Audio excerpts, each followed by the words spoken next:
I swear. I'm seven. Who found enough? I swear. Yeah, no pass one with the Vimaka local crack on the side. It's some local side. How much what you want to be? And I will pass one from Rural and Quana. I can't say how I shall wish one quiver. I should have one on with a car singer. May not pass one over the him local crack on my pier with Cahamos and a shop. Right, a motherfucker. Yamagana. He told her now, fame that they go. Mamma, I told the level younger. If I told the level him gone, you told for the what's so more Zedigo? One why I shake up on what Zedigo was doing over him a day. I told her February that day. Calamadam Lulam, I am dancing all the way from a cow, kid and down. Nahalaga, you know, I don't know. oh, I get a moment for told at yoga. Unenge, kid and down. She quo win on Niggy, Pundepaca, Unenge, my name from a toll. Where I will show you. Unenge, it's over to Lame. What I say, one of your younger more. Cassamba on my show. Moko Cassamba or Caton one. No, Veka will build Zayo in Balala. Ah, pardon. Come on, buy him who can. What's the cool one? Yeah. Yo, vana, oh, yo, vana, yo, vana, oh, yo, vana, yo, vana, quase Chinana Macase, vai, yo, vana, foi o som da capa. Dudu, mami. Dudu. What do you want? What do you want to go? What is that? But your van for the girl on the Kaluga. Mamma, no, we know ya. I never see you. Catumana. I got you what's her name, but she want again. I'm putting you again. Dudu. Come on, nigga, where I go. It's my tank. I'm gonna question ya. It's your case out. Naga, what about she want? Hey, move to Washington. No more Luga. We mean, I didn't know. That was a silly. We didn't. Now, about what Trata Gigi. Our Tratalo didn't what Tratalo you're in Gaga. Mutima hit them, moving she happened. Ulan go Gaga. Ulunga can have a mass. Yeah, ma. She could. Naga, because I'm good, me. I'm by a brand by how long. Because I'm going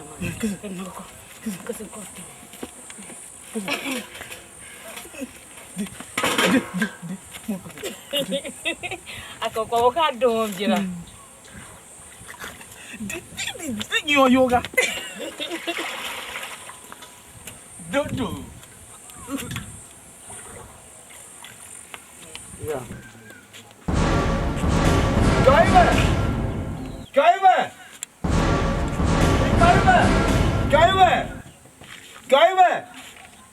do it. What's on you?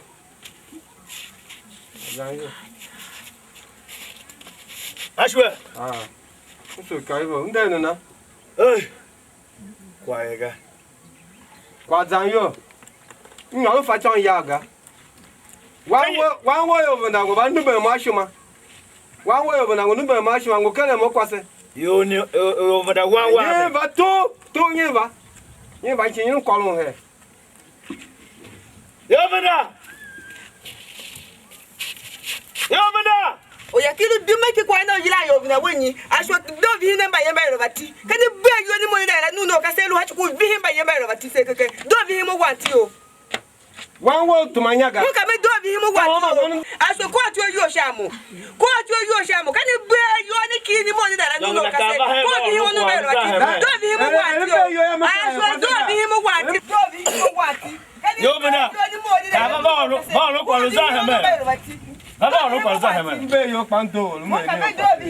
Oh, say Baba will come over, you know, and I want to go to Muzakato Valley. You're over there, I say, Mungua. My yana by Yaba Higgins on Bacana Mumga. Or I say, Mungua. Okay, over there, I swear.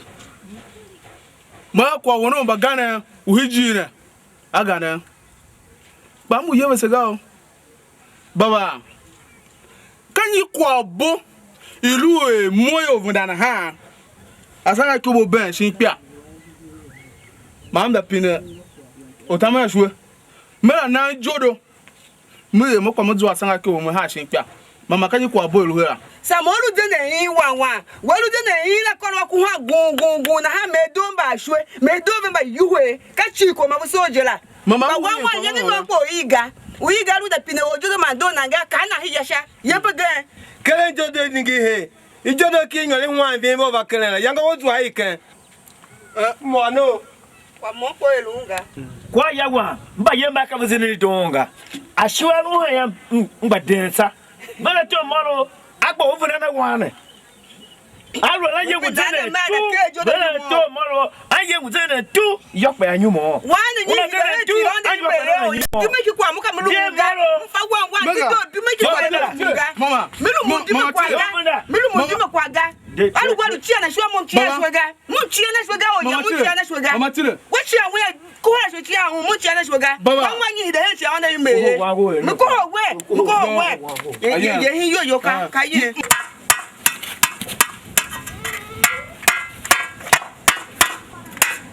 Kawa zai kyau yamuna yenge ba worun wushin jeri kyan ba yenge ba ka han yo ya.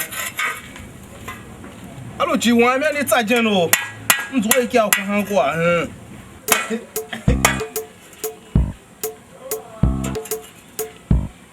Zwana na ko yanga. Amabo. Yora. Ona wa ha ma shi aka uru hati. Ona fa nguzuru na ha mu kwa. No na. Okeri kyana. Mnaga na ha. Ai. Ta umo na ha ba ba di doga. Wo ma mama wo. Ba gbangba hu ba ti on soko. Kai mzo. Ma nguna na wa do himo atuta na ha kanyi ze yo. Agba bo jere ya. Ura ha na aruwe ka fra fa wan gaga. Emba to ma na shono je kwa megbe yo. Kuna ma biara na oza ye yi wuti ona fi shishin kan na biara. Era te pa meru kwa ga. Une moro omega. Shi chuku. Me do shinin ga ka shuna ha. Ona orun kwa de man aka. Une moro me onwara. Pendo. Ni wala mo nona. Uzanzele. Na ihe ni eduwe. Ati aduwe mo kwa ma ayo. One enyirim tsinda bie yere horavela mbe ya ma mom da son. Nzomo hwange ka zomo la. No wa yo jema. Mba nega over ve tio. Nzetio ya ma lo nomna. Mo woo. Mo dikishmo ya fli meka ko. Buki ya kai oro mo jana. Ba mom gumalu gwa yao. Wa tura nga yin mpuno kan ide tire jiji ma gbuda nya. Yo banda. Mo ya kam ze banda na kwukwo kase mba yo. Mom tem na ne kwa gboma kwa so oga o. Chechu bibilo je pa ya kai wo de tem kwa so o ra wendo ra woga. Mom lu hana na wo ra ira mu ba dun ga la mere na oga. Kwa gbomu kere kwa so oga na anu lu mu pa me kwa so oke ya. Mulu achi a cheti okina. Kwa gbomu kere o kwa se ga o. Agbapun. Mnenge nje ilu iwo ya Yesu va tuma miongo chi ka yen ki yo sa e. Ba mom lu hana ya ga. One kasamba yoro. Unenge hana ha. No ve ka be za yo. Ba uda tuma ve alu orun woko. Nkure ma be. Eja ho ya mi be. Eja ki kuran ki visha. Kwa chi ka be. Na we so ya tuma mionga Yesu. Tuma yonga ba yuda ka wo fe ko mo fe akasamba yoro ka ko mu tsa wo mu dega. Mo tu wa nyare kwa mo kwa san kwa ga. Wo ye be san kura ma yama ma cha ho kwa ti o ki na mu ke kwa so wo ga. Mo ya mbu vana na wo. Yang go za kula yi a za na wo. Yo, vana, oh, yo, vana, yo, vana, oh, yo, vana. Umaya kachijana. Dodo. Kai kwana. Kazo awu jemfaji umaya kachijana. Yona we yangene meru za taturujana. Oh, but then we got Mojega. Hi. Namaga. Hi. What nigga? Pardon. So, fishy. So, fishy the dog. She wouldn't get more on my watch. More watch out with Simba Hamofa. But Ivia and Fitoga. Now I'm so man. Wana. Monsieur Yangomatic. Yame do it. The shall attach my son. Can you do as I go? Hey, baby, he is there. Whatever can I never say. See, I have your hammer. Nah, Korea. See, keep better. Now, Yanina. See, Yana.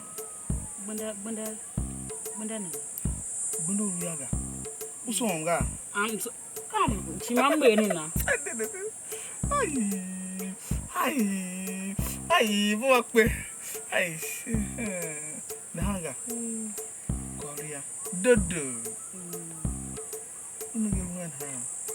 That's way one. Now, I'm a kill qua. Boy, huh? Man, no. Mother ha. Uyawo, shake wire. My ya. Go on and go down. Dodo. Badon. I'll open it. Aye.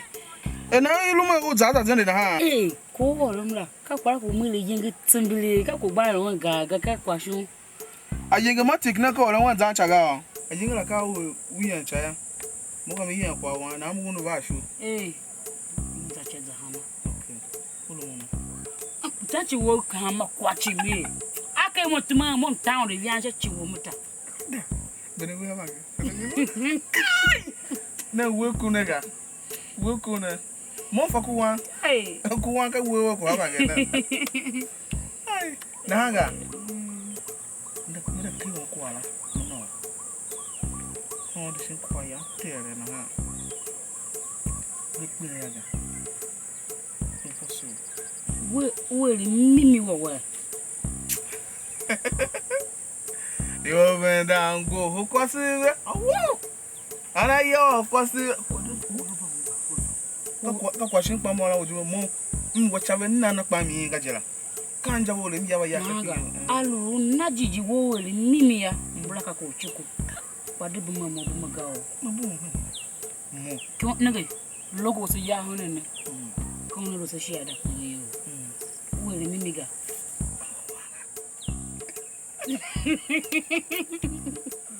Hi. Mama come over to our internet congiga. O Konga Domo, Cardamo Moqua. Olga, here was a hela. Now I let you very quasi. Okay. Now, Quasella long one per the Zwabe or rushing Shimper with Zwaga. You would dwell hinting it here. I can one or girl looking at her poor and I tell you want to bang back. Your poor nation, I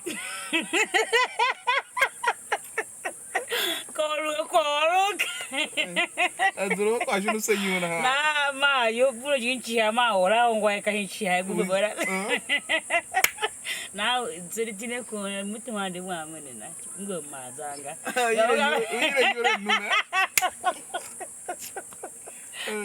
Then, Bandon, what's the one? I don't much younger. Pino, or local and jay, younger down your shinning. One could do in a hand.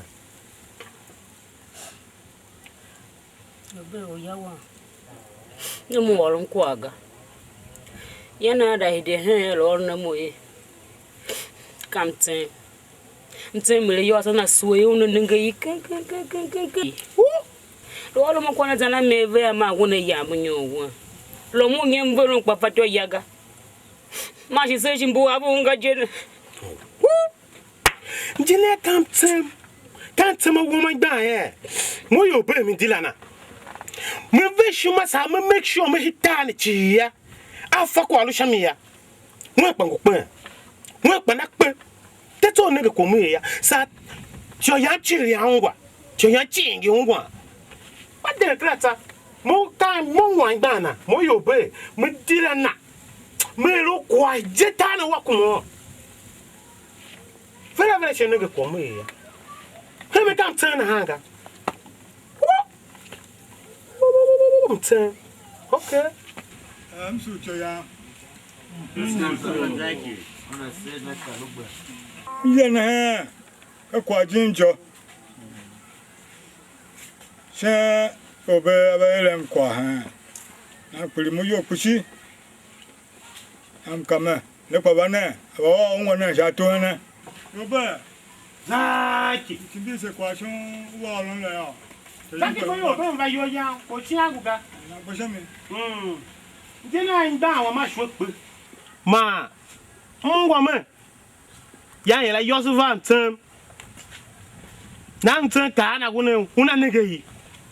Sha shwo pe. Zaki ya ma wa ron we. Na on nege yi la. Ta wona wa shwo ye. Zaki. Nta. Ngo ko yo ba yo na ha. O ka wele na. Ngo ko yo ba yo la. Mimi gakwa shidengu shame. Yang se ngwa.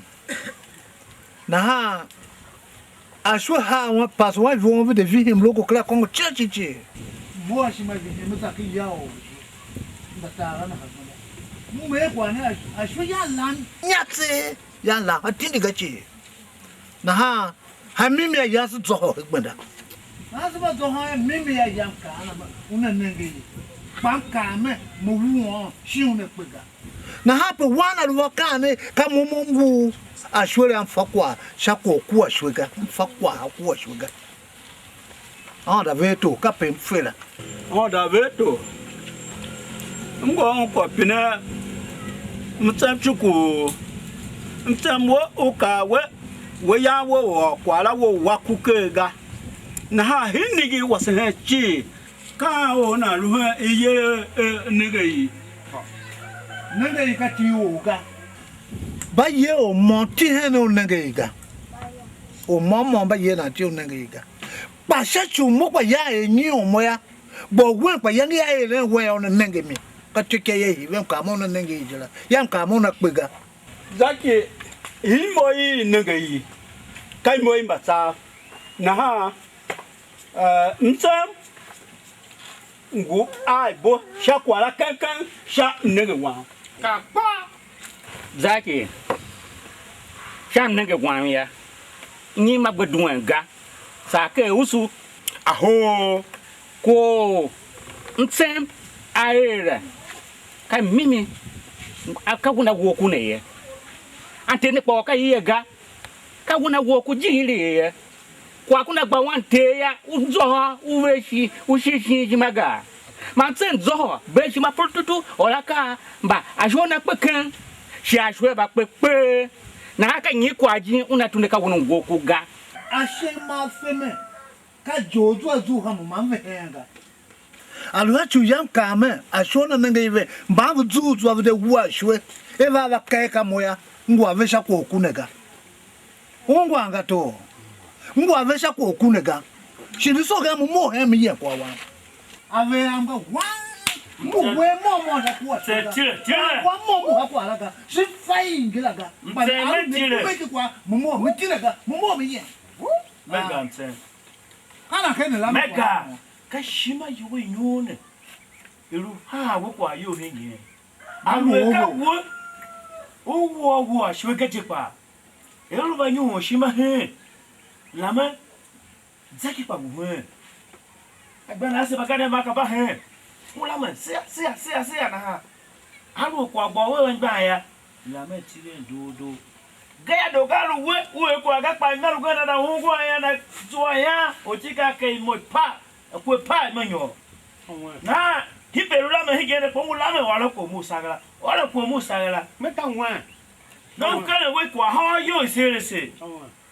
na pande njane Kama haife ya Mungu bakitu ave vile kile shwa uwa bakwa kama mo uwa shwa ya mo kama unenge ye kwa kwa ka nenge ye kwa kwa shi unenge mo odi wema ka yoga na ha mo ngu vinda da ve to vinda wa fa kwa kwa shwega na mo ko mo mi yen kwa wa da ve to mo mta ele sheke chowa kwa ka le ka una mo yen ale aka una moye e ka bocha aluhunde ye na moya ka una to ya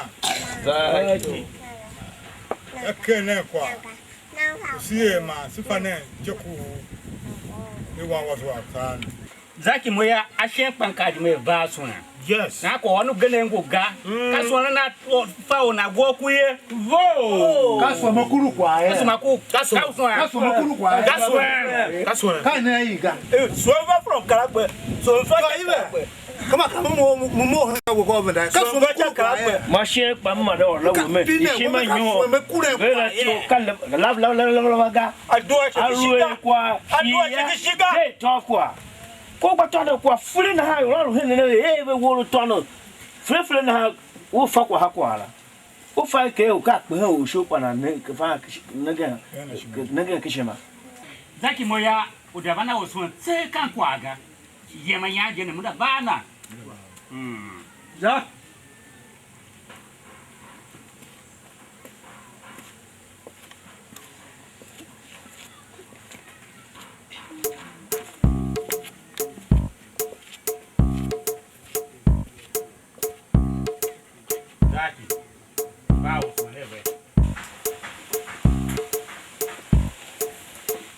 ya ne yila ya mbabe c'est sous devant mo ka mo to ya na nza me shi bunde ga za apo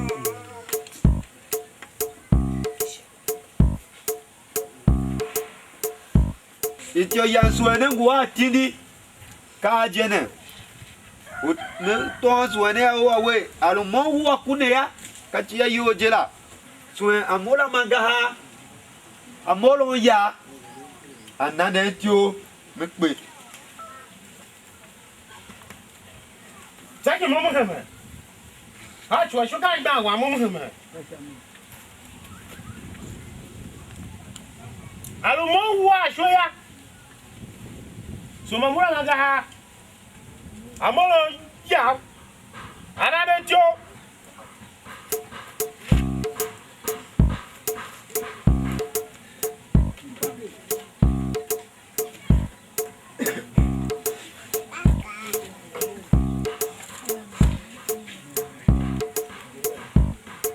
Swambe kwa shwe ma fa kwa hemi chuku ya suma amoya mangaha amono ya anande jo mupe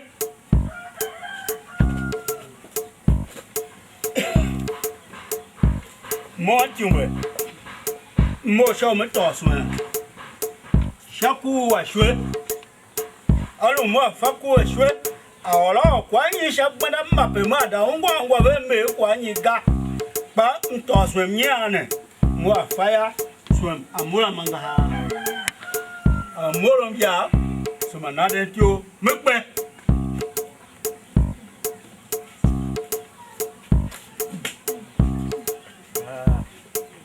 aluma faku ashwe mba bumu sweve suma amura mangaha amoro ya another tio mukbe kwa shoga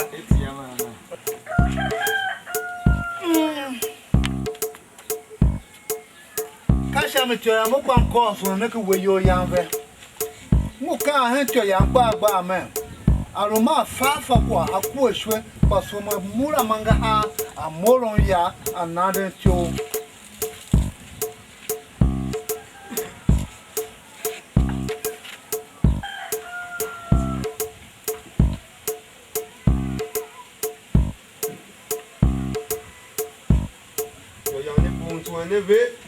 na ha sumaela vene vo e ne bon la ga ne vo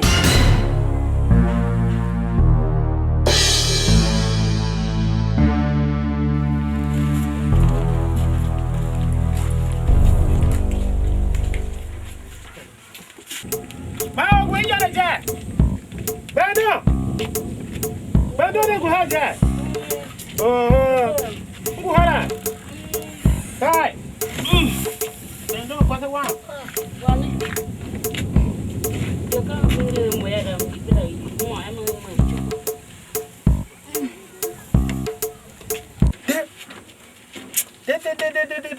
Kon vim je. Kon vim kai gom da hidden sha ji tio sha kere. Sha pe tio zuwala. Ko mtsen ba shura. Mtsen da bun hitio. Ka woni alwe ka won wo ashoya. Won pa una pe. Ma una pe. Ken. Bwa fa ka ha chu ka wona wo ai. Na pe. Mo yo ba ya o. Mun facho deme mun nega mtana hana dzene na yakwa akanga shamo ngba wa palu hinyaga mun facho ga fakwa la choga o Mo ya mnega woje facho ga ko ya wan kula nyomo ga ka wolum so shi ma wa mi wo so ndo kumosha kanjae ashwengu ngu wo ga agba kpenta ba higene oti don haya ka wolum so shi ma wa nega wurna wom non la ukpe tomato nege ele tana bum hangu pe na pe ba de to nege ga de to nege kwa ka wo de jona sa mu yo wo ko mo na ga yo ga enu mo pe ha pa wo pa na pe kan mo yo be fa cho to ma mo nege o na wo ma gba na dzere na ya kwa ga sam o fa cho ga ena no vende utsambe moe ena no vende utsambe moe ena no vende utsambe moe lumbayo lo wakanyi meluji vende utsambe moe lumbayo lo wakanyi meluji vende utsambe moe lumbayo lo wakanyi meluji vende utsambe moe ena no vende Dodo. na kupur na mo. Upande rin.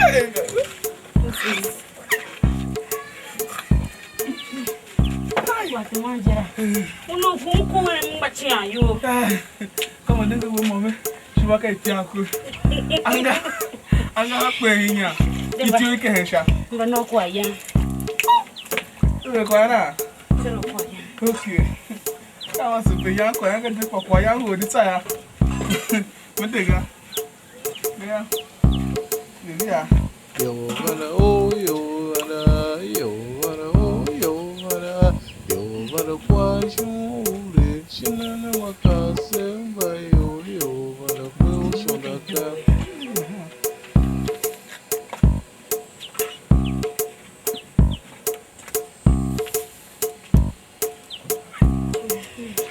Melu wangu ne bimo la ba se ha mi avi mangega. Na o mo me na wa kipia. Ya ka chiwom ji ye. Dodo. Na den wa yori ya ru an tsaw ne ga. Ya ka chiwom wo ki rai.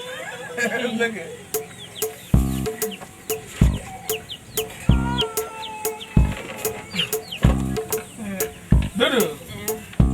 Ka tu ya kwa ya. Tumanya. Je kolonga se je pa. Kwa ya dono ya tso. Kwa ya dono ya tsanga. Oh. Dodo. Aka wannan ga ka. Shi mai tiyanku. An ga hakwenya. Mbiyar wanje ne ko da timira ba shemba. Ona kwa lana yeluze ja. So, Ingia kwa yaga. Chiwo kwa ya ndo tsanga mbali ndiwe be kwa nato. Yeah. Dana ja. Kawa kala don ga ko da timi yole gbacha. Para. Dodo. My chokere jimichi udu wama wa. Na mechi yin na ham jara ya de shini. Gabala mata. Tomo ko were mu ba de chega.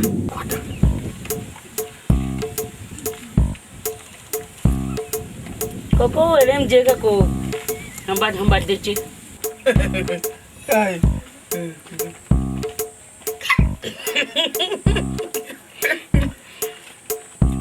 Nah. Ayenga sira nyo. Yo be ka jimona. Jimo wanye.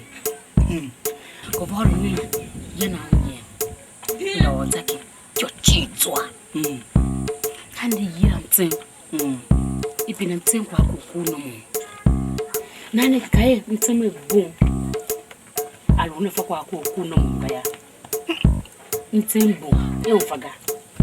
Chichi ka zone aluna fa kwa sha kukuno mu mekia izana. Bo ka konso nwanjira. Mtsembo hitone chiga. Sha zona e una fa kia izana. E una fa kwa kukuno mu ya ikia izana.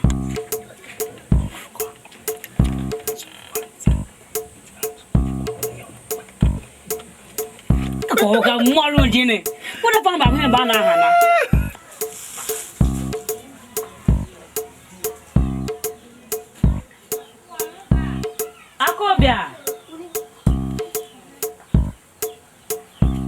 Akobia ngumkega. Ka nkwasa. Ya makobia ndebe. Nde pepeje. So. Mbo. Ba hiwe. Va, chega.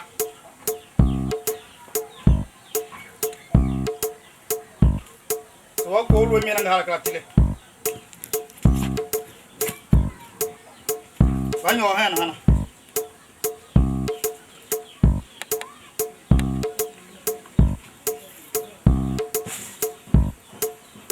Dama.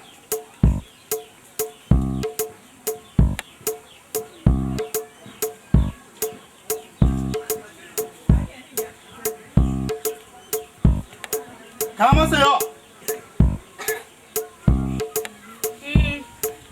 Oya wan kwa jam yo, lu ban shi boye. Over mbang. Na am so mu ba po ya. Mo wase. Awu kwa. Mo da so na gbalansha ya, chi na ba hem ne mo.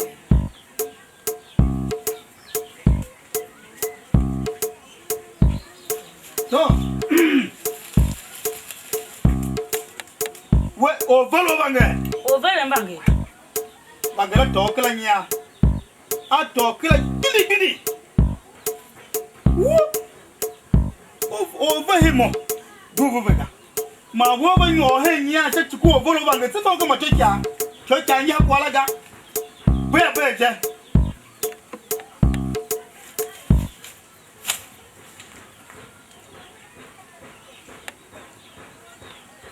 Bon.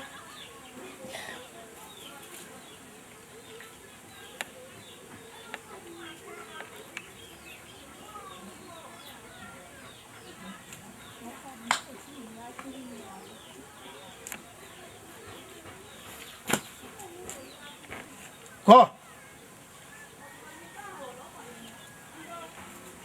Uje muna miyaga. Lamuna oga. Dega shake jumaga. Yanjili nyo. Bana tutu do yemeyo. De shakpaga. De teje klaga. Zamanda ulu shak bu hunda. O na wa haman jalangu ha milaje. Na mo ya yangan hana. Ata usho tala alo nakpaga ya. Klaka moga. Watindi Uganda yo. Ditsia oga yanga trata. Sahungo una kwe. Gashami. Ba ukela nja chi una. Tabe shika jimechi.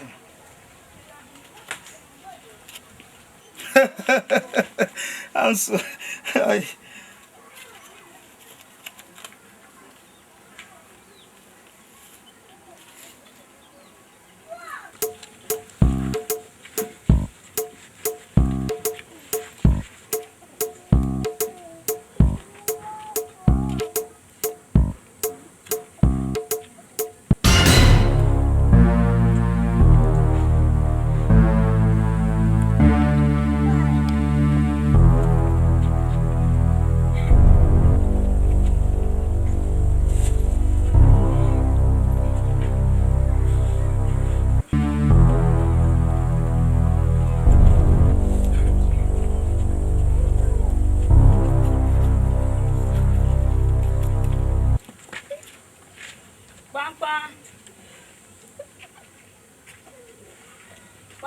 yani.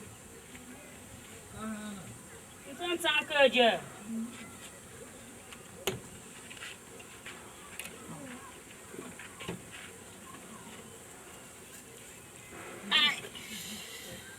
Mama kwashi. Hai. Tuan dia tu kan gua tu. Aduh, ya gua kudoga. Pando kwa suama. Ndebe. Kan iwe. Oh. Kwa suama kan iwe pepe yomo. Oya wa tafwa kenga. Mbaba ditama mva na wanye ya. Gaya koku ya wamne. Alam duengi wo mabeka wo ka gbe lanu chimaya mba na wanye ya ga mo fo meka ndo sha na ete o ma o ya wami. Pa alam ngi na hana ya mba na wanye ya. Bango le nye ya meto. Mo ya fo meka ndo te o mo no mo ni. Kwa suama mo sha. Oh, na te kwa shima gbam shime. Nso. Ha, nso. Nenge mimi aluna ba ki wan kachi. Pelu jela. Kai na ba du she ka tombo yo na. Vo. Anso kishi. Nso bi. Oh, na shima kudum shime kwa. Nso. Kai bandero tutu ba. Kwa ga. Nso. Shima ba pewe mo no te kwa ke. Usiwe sound. Kai nso. Demango game hideme zashi ya. Kasha. Nso bi. Nga ko so mba e. Kasha mi. Nso. To. Ah, tai wongo. So. Ito de me de ka ba. Ango. Anga mbo mukela na. Nkara ngukaba nga. Amekava moro kana kuga ma kwa nenge ngamba assembly wonga dikande be chauga Mtsema mnenge kuhenga. Kava wonga kwana koron ke assembly je nkala ka luwan paga. Aha, yamba no rungwana. Ma kwekwa. Nanga shamba dido. Pa yanga je te kanda be donga.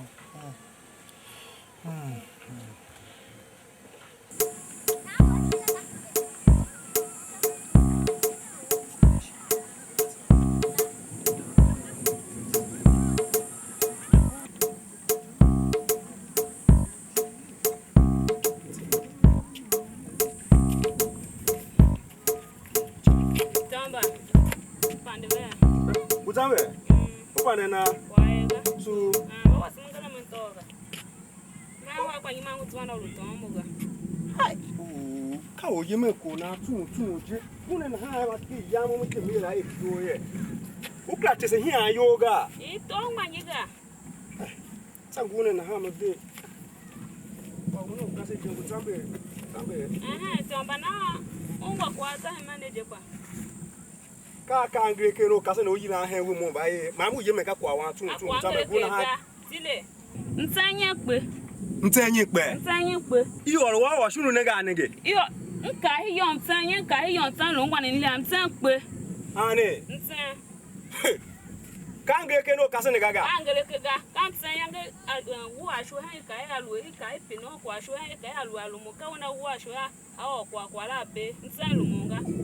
wo pongu la me ngwapa wa ye wa kele kula ya ti yo kolum ke mto Kon tala pine kwa la. Kwa ka. Ko.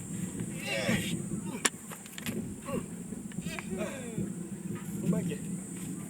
Okay, Johnny. Oya, jire ya mai. Yo vana oh yo vana yo vana oh yo vana yo vana kwa shule shina na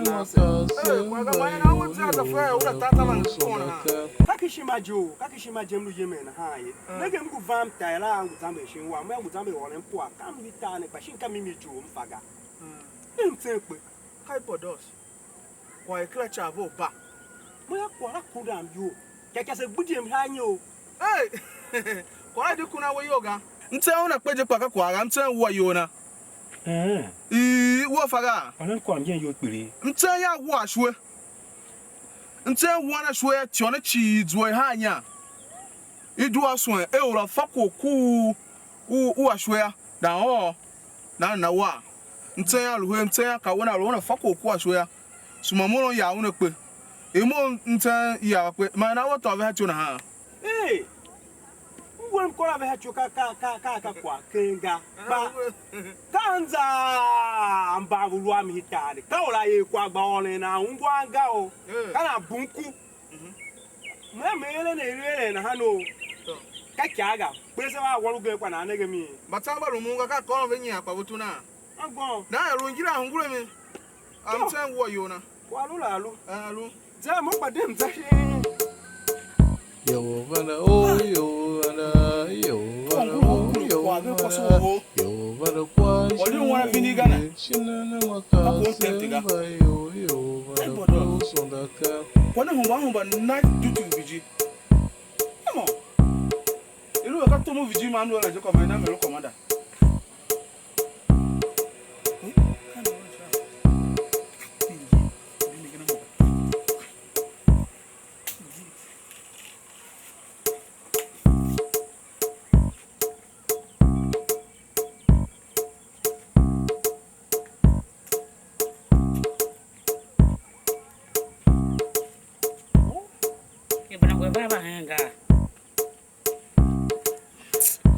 Ka do mo ka ji. Ko tata no.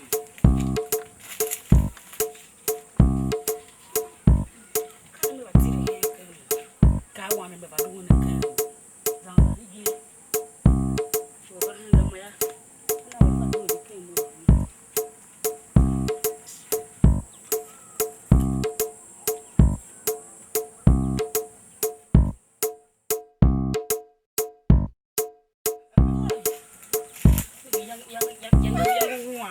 Dodo. Wendo wa. Ungu shasha ko ha ba mruba zon wa moto. Mo mega. Ayenga mati ku kanto. Unene ne popo. Ati ati the crash. Ma ba lo zo to say mega. Do za mo yo. Ne le ka ko siba shi nge na nge kwaga. Yo ko mo wa o ya wa mashwe. Wo le. Na hela kwasi si le yenge. Ngula kpaza. Ntsemba fatile nga ma nkwa shi don jamais. Na higen ka gbana wanga tsemble na so mo pino wol mo se ka ma yanga mkula kyam da ko over minge kwasi wo fo don shi ma je ka ko mo mira shi timle shi sha kwa wo ga Kai bodos kwaraga diruna yo hin shuma chuku paga una na utuma hen ha ayanga mo awujume ba ya jima mo to mi ma mi straight abunu yo una ga ba nge yo yala ya yo ito inteke iru ya popora ufa yanga shin kungu shin na iyo ho so ntimeti tio na do muto kwaso watu wa hen ha mra nyora meki wombu yo laga na mso ma yo he aka kwa tambe gasham shi udege alu mto hindone nda nyora mi mveki yo ba fe kasesi wa uya we ulanga na nti akpa ba evi aya ma se na won she chuku na ha ma yo mo ban ya ma mi to o evi ana ba ho ka vedon ka mimi bene we ha ge o abalu ndondo na hana nefa na cho hira ma yo la ngbari yelo zan bene we ha ge don kwa wola hai bene we ti o Ogo bene we yo de anu opa eyan eju e ta ko ti o ki kan sha opa bene ma se we ki gon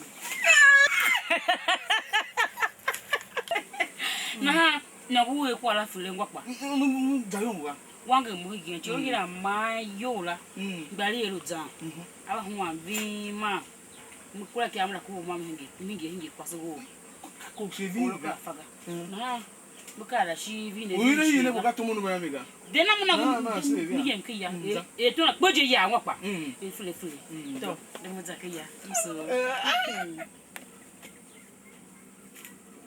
Nala. Yo vada oh yo vada yo vada oh yo vada yo vada quashule chinana makasemba yo vada pulso da cama. Alwe. Bendon ha. Womba ganda no wa. Cheka ya. Emo boso. Bendon ha alwe mvoso no wa wakiyo. Meka kwasi wa. Ma yanga oda zwak pendon. I don't know who mora pendon une time una kwatsombo wa. Me for quality oga. Na mi yen hana. Gema yen hi o mango help pa. Pendon atowaza. Akpa mpunjo na ha won gbona na za me. De. Kwa mi yamra ko kai ma hina buja. Mwaro mo me na waga. Yen beke na ko kai ma hina buja. Shimo ala buki ya akpa mpume. Anti o na pinanchi ya. Ahora na ne. Wanu shin gba ngongo. Kana ngana kaka Congo. Shi duwana nyasha kwa tsema mi ya ka Congo mana ngba aka. O ma je gwa tawe gan yon. Na ha kwa ruja. De yen. Ka kwa ruvo je dem yen ngba aka ka Congo. De. Bandon. Unde na? Vai, gaso. Kwa tamana ga? Mutu manya kenga. Kakwa kenga, mumpino. Jende yo vandani na shi gberuja na jepa. Wu? Yo vana oroga. Yo vana anyo kongo hijenga kwa America na ka. Onda deme kwa bo. Yo vana yana na ba duo himo he. Kya hi pya po.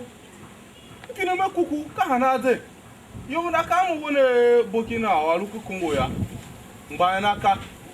Na ha ka Congo ka business iruwele hijenjira. Saya we aworoga ya tabe mo tabe. Ma wokwa shishini nguwanjo. Kanjo kenga. Jina yo vundana ha he ona yebisimo. Nena. Kakwa binga. Muzakiya. Emba ngwan hayam su muzakiya. So mo kwa mu no mo dia wa hi wa me ya. Kakwa gatom su.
Yovera.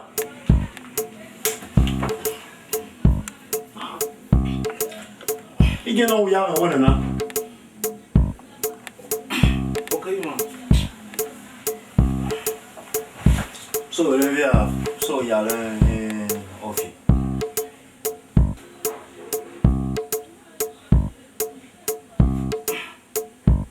yo kan na. Okay ma. Manja tse yo kangangu na ha. O dona do mbishine. O pajine pa chigburushine. O vala ba nyoma. Yo vada. Ijire silu na ka Abuja. Mwanga. Shin Abuja kase hozu. Ko hozu ne ko zo wa pun. O kan pa ai. Alo hozu ga kwa momo ngo chiwo ga. Lo ne yange melo hozu ga se chu yoro ngine kan ya. Mo zo jiri u vave. U ri bri ne bi ho pa ga. Yo vada. Alu ongu ndeli yavenji mo gudu ya mukana wenyame nongu kwa uwele unwa nongu kwa uwele shachu uzuwa gbondo ulukame apoya ukejele ya yume yelo me ave Abuja ga ma fega just ki yachi sito gwa ja uru Shin Abuja mayanga je nja kwa ni trahega nene na bakani tun ba ondo wose wo va Abuja je yo vanda okay wo nenge kailo ya kana hanu hide mo wala mba ke ya ko le za ha me ne Abuja ye nongu ke kwa ele ka ko ya bane ya gudu na hanga mo lu kwa ne nya ko mi ya je na okay mo ngo shimada oru no modi uti ha e mo pa ava Abuja na ha penyare kiru mo kwa mzu ame ka hi ge wo hi wo ru kwa oru ono so ko mo ye ya mi ya na we ya na mazi yore po du na mbira o ya tongo you yana gbe mamnu de me lu ki yanga ga ungo ho ngune ne wo ba yama sugar ko won hi na wo ba tsira ga shi ngero ko aka ye she no mo ku ya tende mi ro ma sho je na pe ro wo ya aga kai na wo pine me ko ka na jo mo ya hin o fi wo ga yi ta mo shingala ma na ashime mi yakwa yana na ha do so mutuma ha tambe muchuku na moro mimi do kwa ana ongwa ipe shima ya miru shachu mo longa na nafa tsemberega shachu mimi do be makaranta maka makaranta pesa maka wona lu wan mo sika wona lu wan feme shima yanchi hashana alo kama dia ko kwa mwa genga sa wen na mo ya badon mo tsawo afetyo ya o mana helu ma melu wa o ga melu tsebele shacho njane ya aka nwa benvene mama se ben ame do de ka zene una na tabe mo na pa nyane ama mo lo wo ba lo wo ke yo wa ba bangunga ngusha chokya shingusha washimba oya ko ka ko vo ka ko mimi pa kam za manu dido baba pa no nja ka ondo nai na ka yega ono na ivere ni te iguma ru vesa pa mimi ko mo la ka wo nada te wo no kora la wano ciao dido nene ayo basema unaenda iye kwa mama ashamige kwanguga akanga kega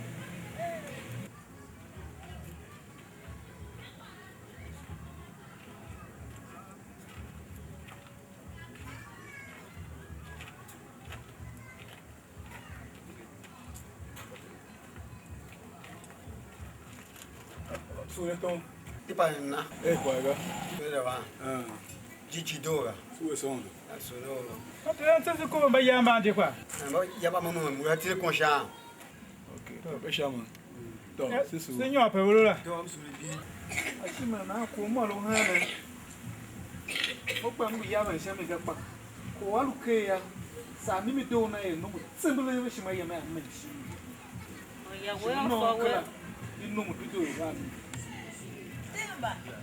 Soda ba. Mo ba shi ne mo ko orunga. Soda ba. ko ba ma ta kala. Mimi ya ve ki anya da baba kwa tumoda.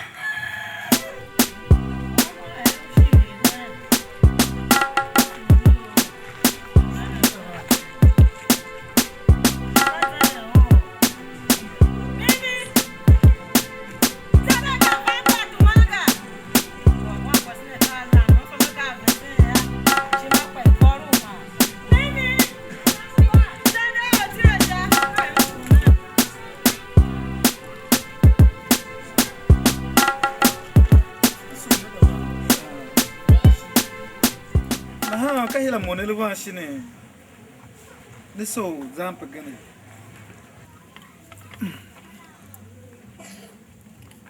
te kan sa bo wan ngumam adon shime so kpanga na ha mama me no kwase ma pagbo hamiga kwone ya adava ya ka mo woni unanga wan wo je kwase na bono ya mfa konlo hamiga maya motion mo komanda nanga kwase chime nanga lombo ma wa mo pa wa pa lo mo le kwase don la ka choke ese ve la wuje do ka o wan no so na Baba yelo me tu ashe makaka. La so na da ba mongo kya ya na antela wa kanyi to mo wala na mongo ka aswe ko ka ko ti na nje solo ka ko dido ka solo yakwa ba ye kwa bu ya ko se pa ya na ka ko dido ngwa pa na ha wan we ube makaranta na ha kanyi to mo wala ba so ba moti ya ka te hamba mo ya nan drama ta be wan wo shin wojo mimi do ma ya na don he mata kishi wa salon pe ne pose be mo tele me va vere alwe lo mo wen pa se lo mo ya se bo sa yo ese ko mere ya nge mpe mata je on do was je ngo ga de mam zo aton kam te sen teacher he primary school teacher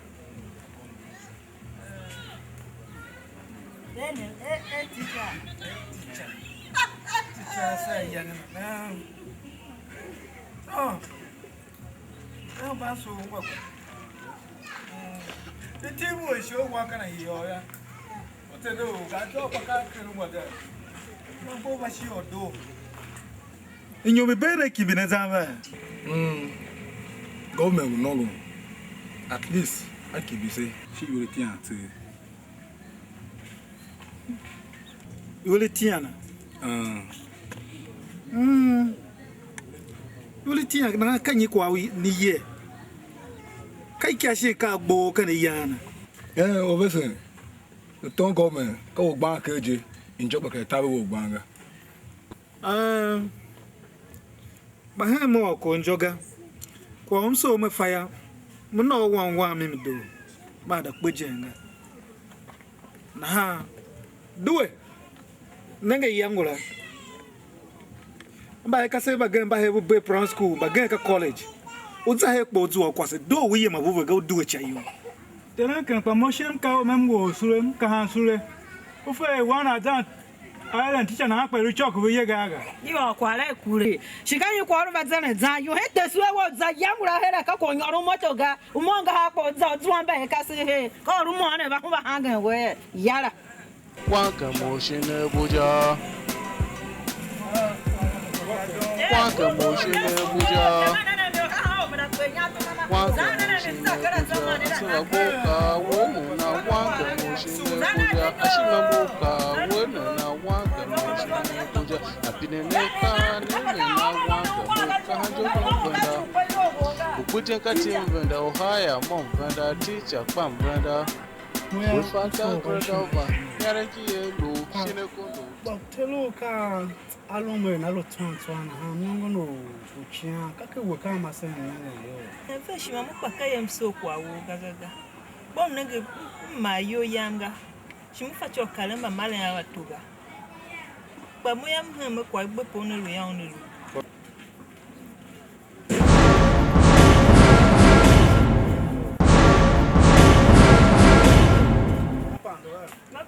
Jano ye haka swaga. Kaya tebo yenga. Shuba tile he. Ungu lama ba wana. Mbana kwa na ungu wanga. Baba kashi tebo ni yenga. Yes, de yenga. Wan Kem U Shin Abuja.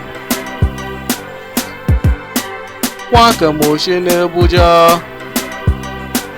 Wan Kem U Shin Abuja. Asaba boka wene na Wan Kem U Shin Abuja. Ashima boka wene na Wan Kem U Shin Abuja. Apine neka nene na Wan Kem U kahanjo don venda. Ukuten katim venda ohaya mom venda teacher pam venda. Wifata kredova yareki yelu shine kondo ti. Welu Shin Abuja ka embandonchi. Moyom so Wan Kem U Shin Abuja. Wan Kem U Shin Abuja. Wan Kem U Shin Abuja. Asava boka wene na Wan Kem U Shin Abuja. Ashima moka wene na Wan Kem U. Upandiwe. Suda ba. Mamu kawe nje he. Uka uga mimi. Kama wa hama. Mimi go kiaga. Sawo bona tira haya ngo de lama na ngeke ke wona na. Kwa tu mamu iwo era je. Wa suda ba. So wa. Kuho yaje. Uko. Aruha seje. Adzaka chaga. Ayanga ga ka waya ya. Muto mi yiro ngwa ka. Mimi varo kwa tuma. Da shiringa wa suda ba.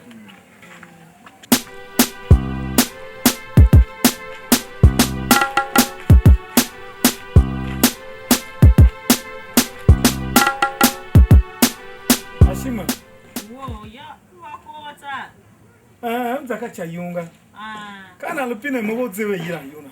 Ka wa kwa oro avaru pina wajira ngura tuma hela.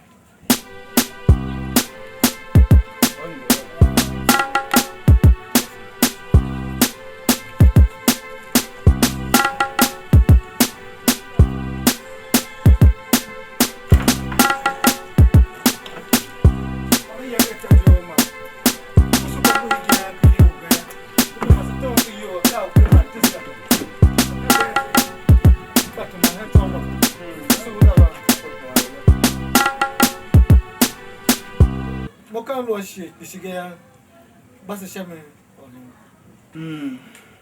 Obese moka yilame hama. Hamana. Ya olonse ko over de na mo. Mongo ko wanga ka no fele. Ewo wana ngemu hiya uya. Wadon hiya umbe. Ono duwe. Anyi kwa. Wangu kwasu yila mimi dora. Adon na ko newe mbe hiya uja. We lumu ya. Amne na ma boss. Kuma pe wan ya hinga. Ko na ngemu hiya uja. Ngwose. Aha wakanyi tomo wala na. Listen, that wasn't a tower here. Hey, it's our Rosa Mata. Zola Bay, Margaret Tomo, and Kilo Clauga. Bay Mata, he can pay you with the guy you would dance. Tomuga. But shy, no, I'm not. Shop. She Tambashina. Provision store. I'm 10 managing. Sharp. Shop soon.